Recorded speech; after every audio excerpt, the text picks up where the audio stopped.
Bom dia, irmãs, que a graça e a paz do nosso Senhor e Salvador Jesus Cristo esteja em nossos corações. Amém?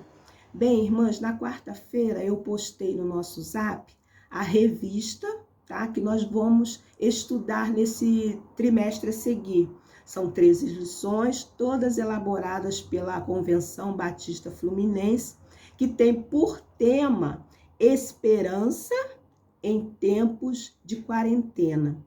E a nossa lição de hoje, ela tem por título Igreja Nunca Fecha, ou Igreja Nunca Fecha, né? Dependendo da onde, né?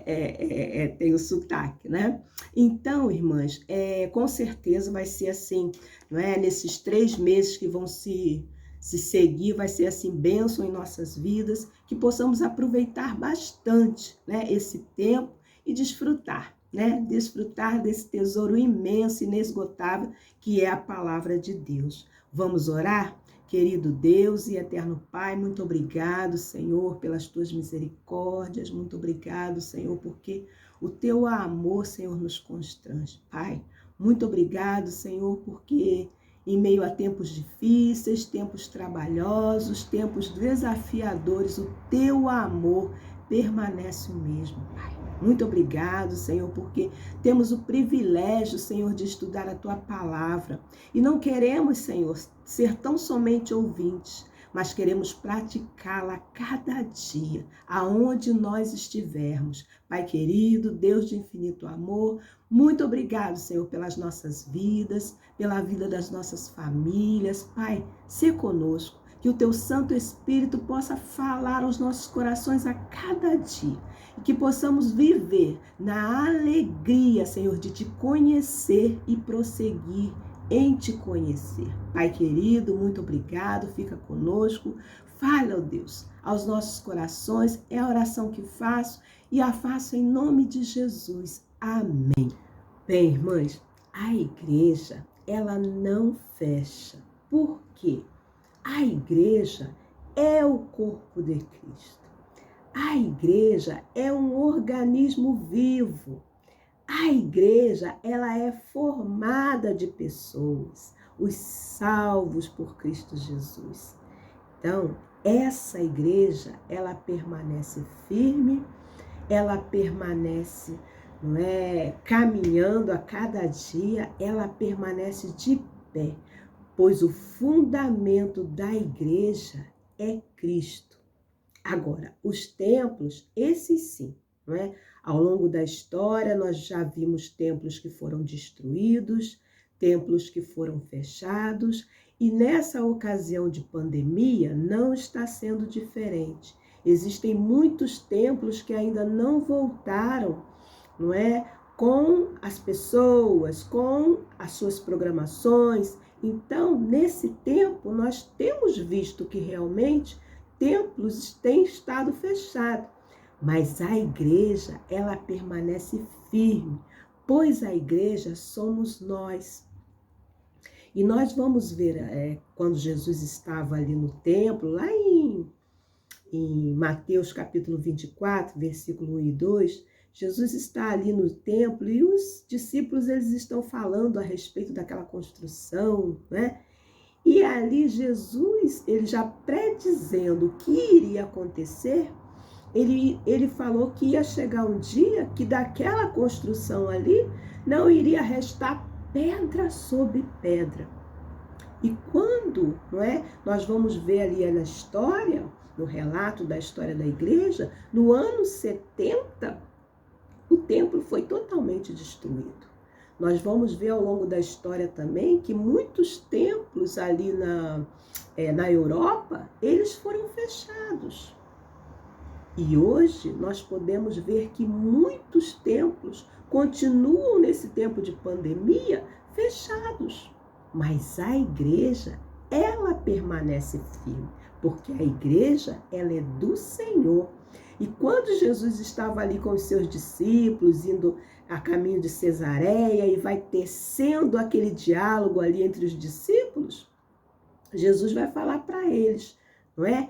Que, né, Jesus até vai falar para Pedro, né? Porque Jesus pergunta, quem dizem ser o Filho do Homem? Aí os discípulos ficam, não é? Um profeta. Né? E vocês? O que vocês dizem ser, né? Quem eu sou para vocês? E ali Pedro, ele diz, né? Tu és o Cristo, Filho do Deus vivo.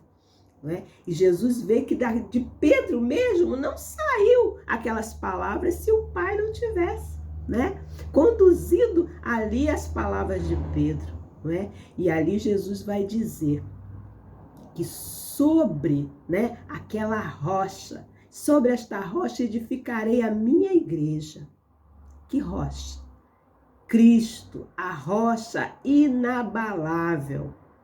E as portas do inferno não hão de prevalecer sobre a igreja do Senhor. Então, a igreja somos nós.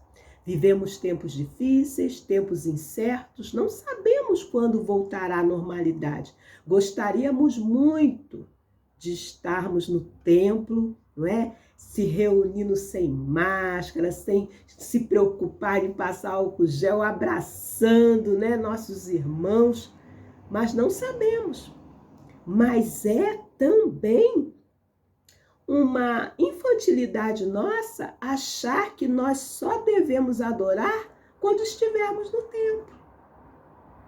Em qualquer lugar, a palavra do Senhor diz que qualquer coisa que a gente vai fazer, o que deva fazer, que a gente deve glorificar o nome do Senhor, não é? E a mulher samaritana, ela tinha uma inquietação no seu coração. Quando ela conversa ali com Jesus, lá em João capítulo 4, quando Jesus conversa ali com aquela mulher, não é? Jesus não faz acepção de pessoas, aquela mulher era uma mulher que vivia às margens da sociedade, e Jesus conversa com ela, quebrando todos os paradigmas que existiam ali em torno de mulher, em torno de samaritanos. E ela tinha uma inquietação no seu coração. Ela queria saber qual era o verdadeiro lugar da adoração, não é? Por quê? Porque os judeus diziam que era em Jerusalém, não é? E Jesus, sendo judeus, ela falou, olha, os judeus dizem que é em Jerusalém. Nós, que ela era samaritana, nós samaritanos, adoramos aqui no Monte Gerizim. E Jesus vai dizer para ela, né, irmãos? No versículo 23, ele vai falar que vai chegar a hora, e enfim, já chegou, que os verdadeiros adoradores adorariam o Pai, né? Adorariam o Pai em espírito e em verdade. Em espírito, porque o nosso Deus é espírito. E em verdade, verdadeiramente, do fundo do nosso coração, sinceramente. Então, irmãs, achar que nós, né, esse templo, a adoração que só no templo, não. Conforme eu já disse, gostaríamos muito de estar. Estamos voltando aos poucos, não é? Mas ainda é um tempo incerto. Mas aonde estivermos reunidos, nossas casas, né, nossa família, não é?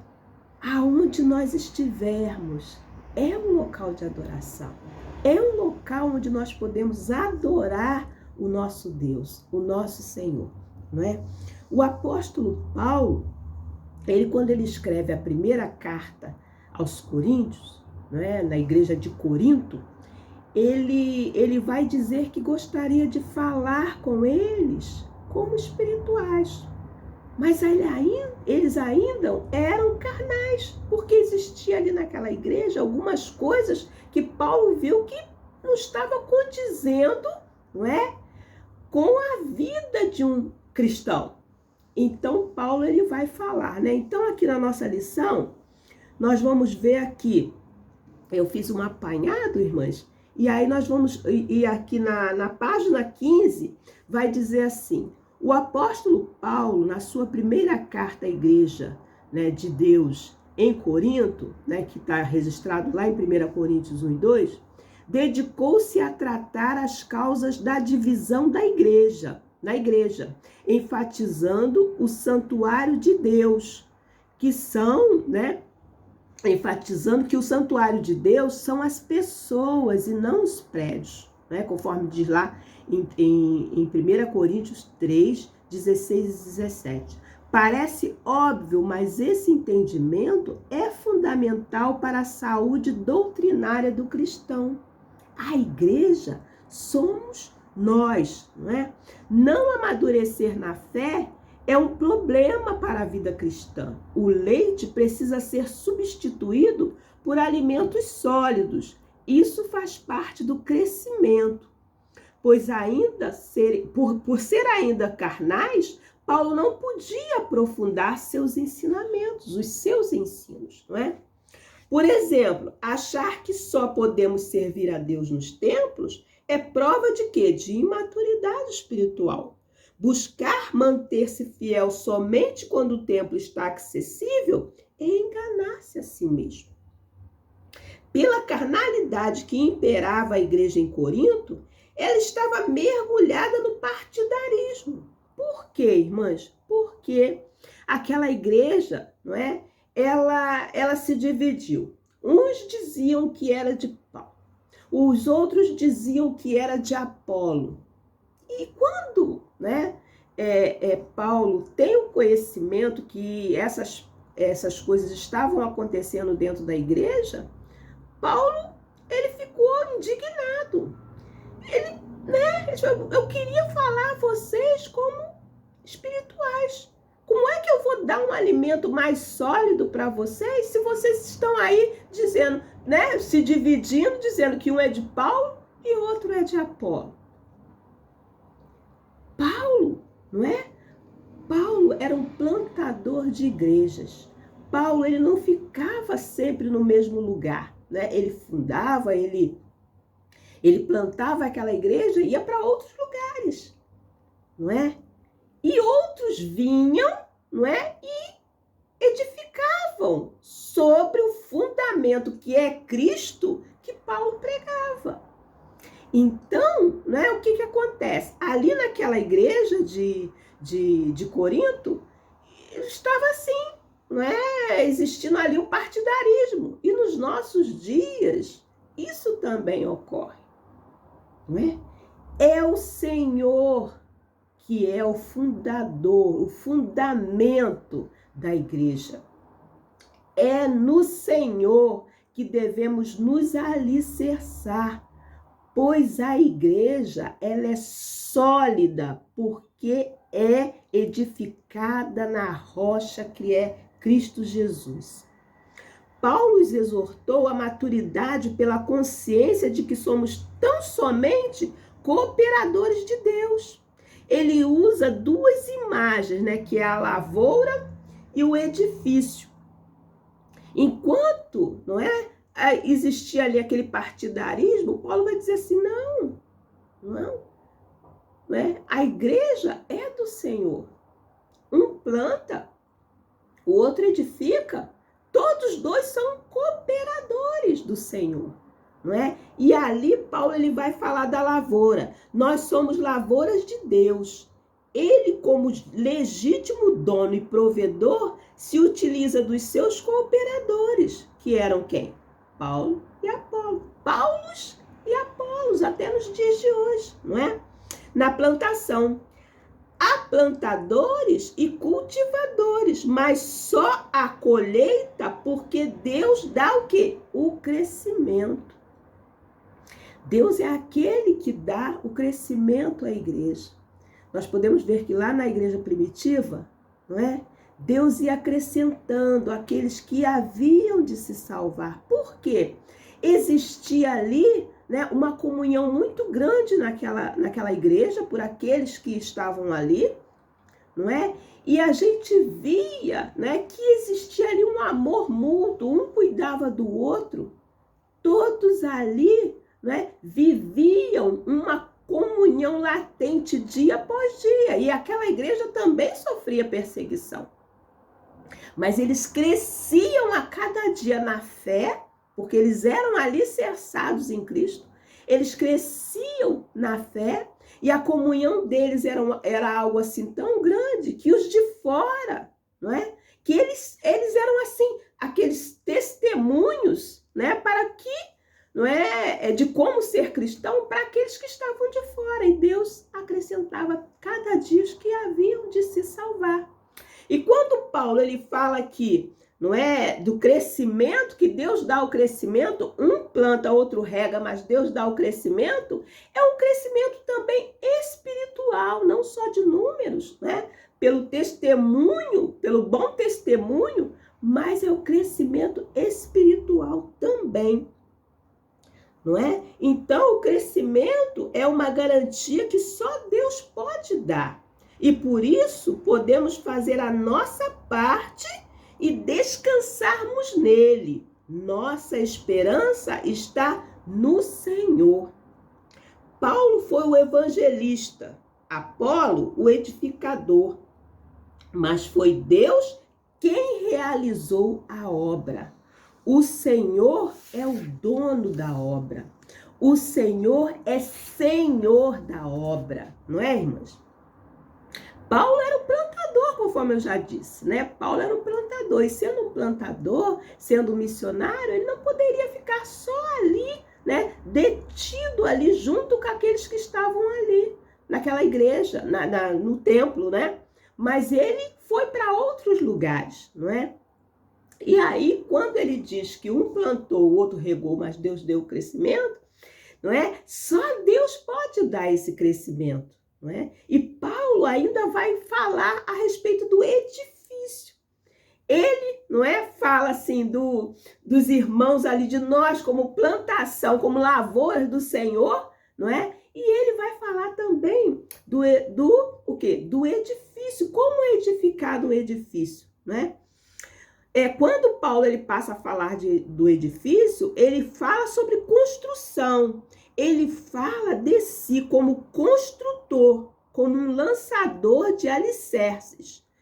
Pois essa era a característica do seu ministério. Era um missionário, um plantador de igrejas, estava sempre viajando. Estabelecia o alicerce e outro continuava a construção sobre ele.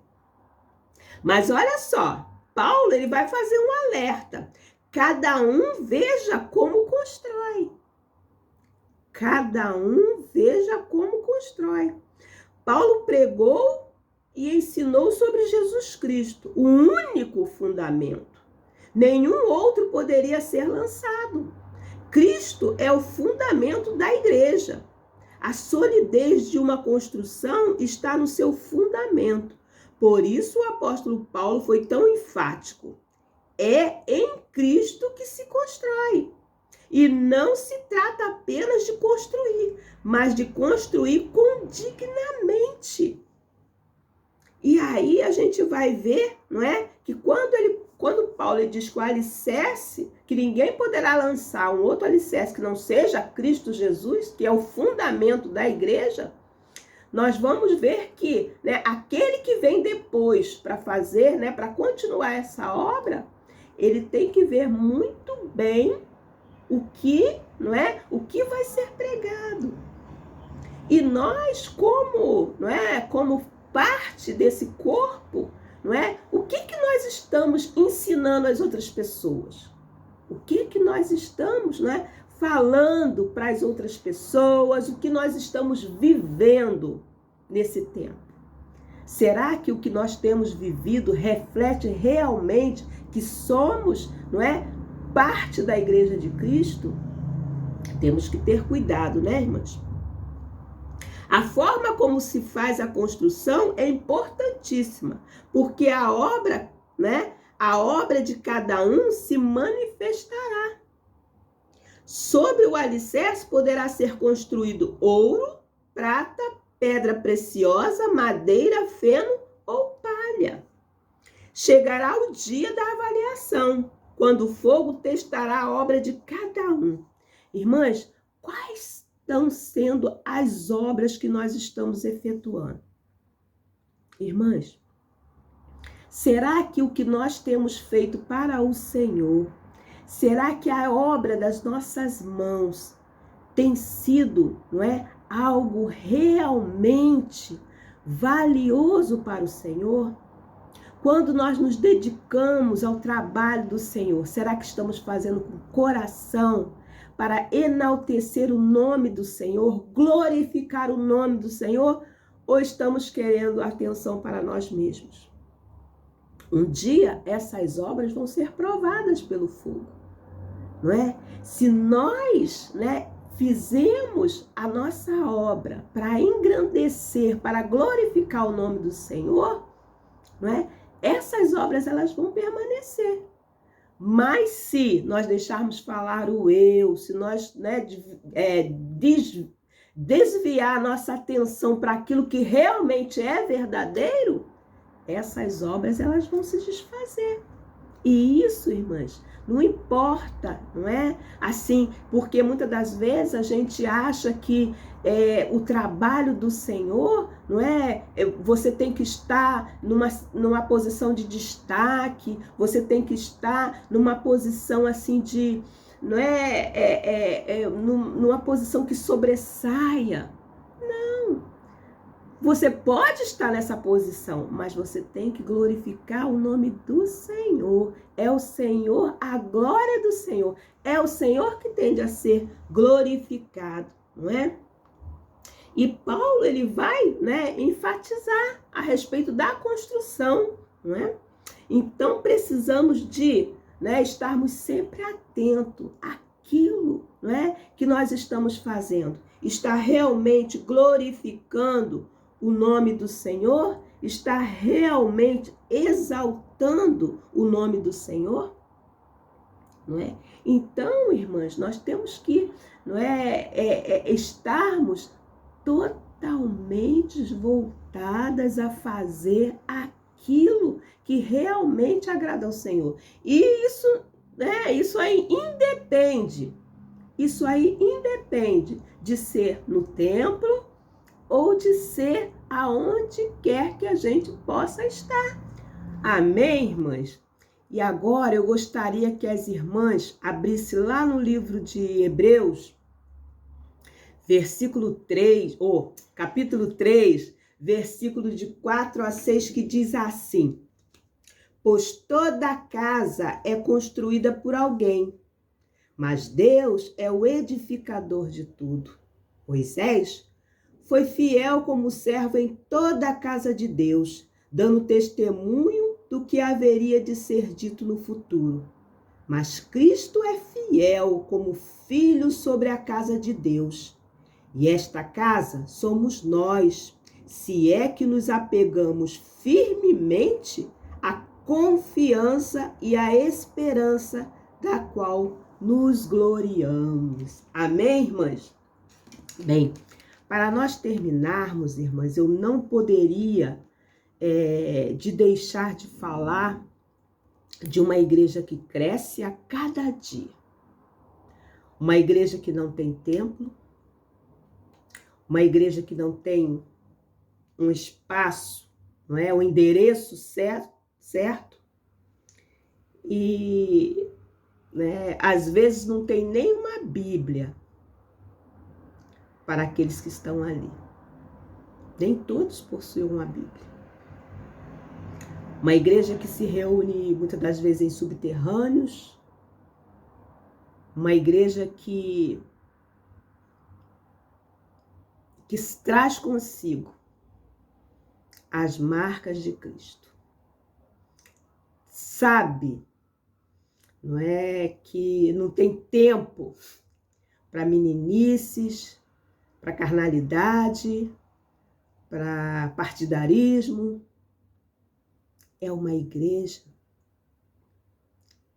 que já nasce absorvendo alimentos sólidos. É uma igreja que sabe o que é padecer pelo Evangelho de Cristo. Essa, irmãs, é a igreja perseguida.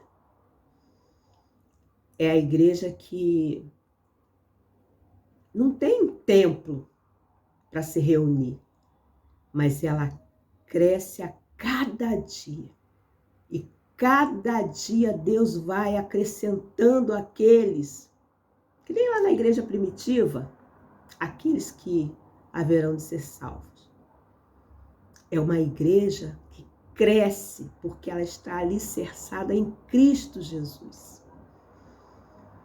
É uma igreja, não é, que não somente olha as circunstâncias, mas que olha para cima, que olha para o Senhor e aguardam a cada dia a volta do Senhor. Então, irmãs, muitas das vezes, né? Claro, nós estamos assim, né? Voltando aos poucos. A princípio a gente pensou assim que fosse, né? Quando a gente ouve falar em quarentena, a gente pensa assim que são 40 dias. Mas lá se vão 1 ano e 3 meses. Muitos templos ainda estão fechados. Muitos já voltaram também, parcialmente. Mas a alegria vai ser muito grande quando a gente poder realmente, né, se reunir todos os nossos irmãos. Vai ser muito grande. Mas nesse tempo, a igreja ela não está parada e nem fechada. A igreja somos nós. E ela continua marchando. E marchando triunfante. Porque é o Senhor que é o Senhor da igreja. Quando os discípulos estavam ali, lá no Evangelho de João, quando os discípulos estavam ali com Jesus e eles ficaram, né, entristecidos porque Jesus, né, falava, né, já estava falando a respeito do seu padecimento e tudo, e que voltaria para o Pai. E, né, Jesus falou para eles assim, olha, não fiquem entristecidos não, eu não vos deixarei órfãos, eu enviarei o Consolador. E Cristo, o Espírito Santo de Deus, ele está em nós. Nós somos a igreja do Senhor. Irmãs, mesmo nesse tempo de quarentena, nesse tempo difícil, a igreja, ela continua crescendo. É o Senhor da igreja. E nós vamos ter surpresas, irmãs. Nós vamos ter surpresas. Quando nós voltarmos na nossa totalidade, nós vamos ver que Deus, né, é aquele que realmente acrescenta. Por quê? Nós vamos ter ali, dentro do templo, reunido, pessoas que a gente vai pensar assim, você está vindo pela primeira vez? Vocês vieram nos visitar? E eles vão dizer, não, eu já faço parte dessa igreja. Irmãs, é maravilhoso, nós não temos ideia da grandiosidade do nosso Deus. Deus, mesmo nesse tempo que a gente muitas das vezes, né? Claro, a gente fica entristecido porque a gente gosta de estar junto. Deus tem feito, né, maravilhas. Né? O Senhor é Senhor da obra. E a salvação, ela está em Cristo Jesus. Nós vamos ter surpresas. Achando que aquele visitante é a primeira vez que realmente no espaço físico ele vai estar, não é, ali pela primeira vez. Mas ele já faz parte da igreja do Senhor, que somos nós. E ele foi salvo pelo Senhor Jesus através das ministrações que mesmo com os templos fechados, né, Deus nos deu esse recurso, foram salvos pelo Evangelho de Jesus, por Jesus. Isso é maravilhoso. Irmãs, que possamos a cada dia, né, nos colocarmos diante do Senhor, que a gente possa a cada dia nos alegrar no Senhor, sabendo que o Senhor, ele habita em nós e que nós, esse organismo vivo, somos a igreja do Senhor. A igreja nunca fecha. A igreja segue atuante, caminhando, né, até aquele dia que Jesus virá nos buscar. Amém? Que Deus nos abençoe, que o Espírito Santo de Deus, que mora em nós, possa completar esta lição em cada um dos nossos corações. Que Deus a todas nós abençoe.